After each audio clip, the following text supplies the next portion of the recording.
Hello, everyone. My name is Charlie, and this is my mini lecture on the Great Mongolian Empire and the Silk Road. So let's just get started here.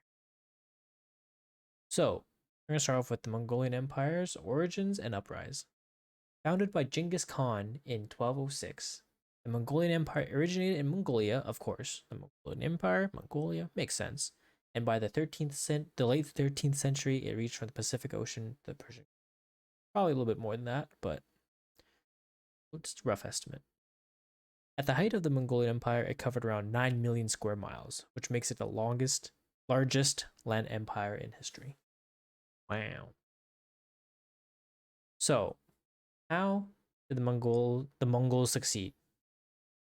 Well, the Mongolians were experts with their horses and were able to utilize archery and horse riding together. This gave them a huge advantage in many battles and wars. Not only were they very skilled fighters, they were also very smart and used many different tactics and strategies to win battles. One example would be to retreat the army to pretty much lure in the enemies, thinking that they've won, and then ambush them with the rest of the Mongolian Empire, or the army, sorry.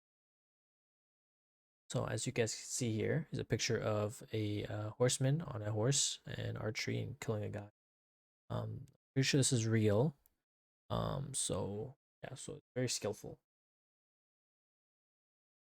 So here's the invasion timeline. So 1209, Genghis Khan's first invasion will come in 1209 in Xixia, also known as Western Xia.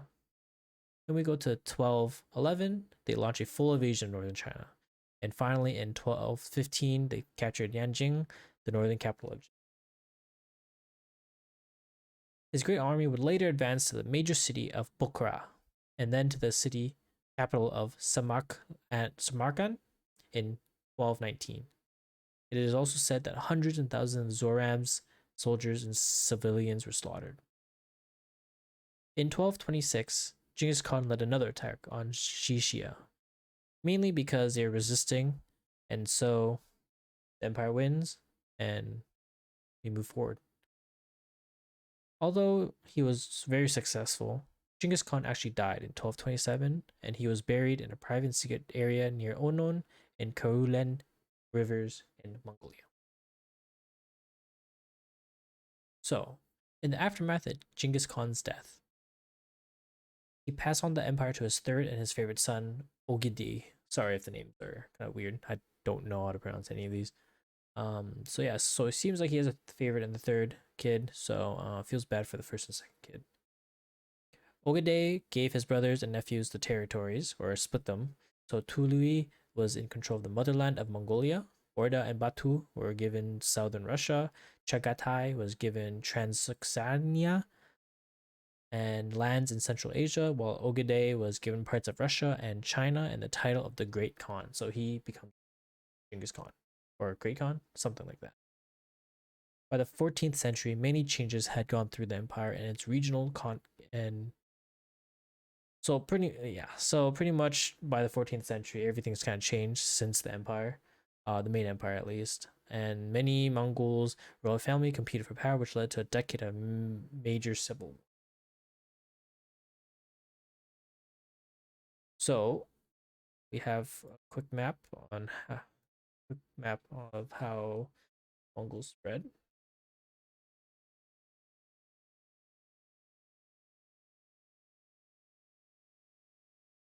And this is where Ogedei Khan takes over.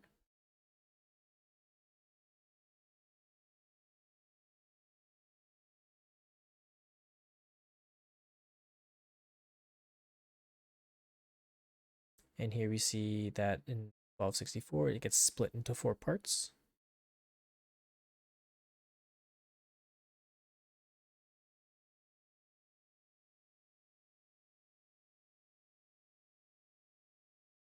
Yep, so here we see that they kind of split off from each other.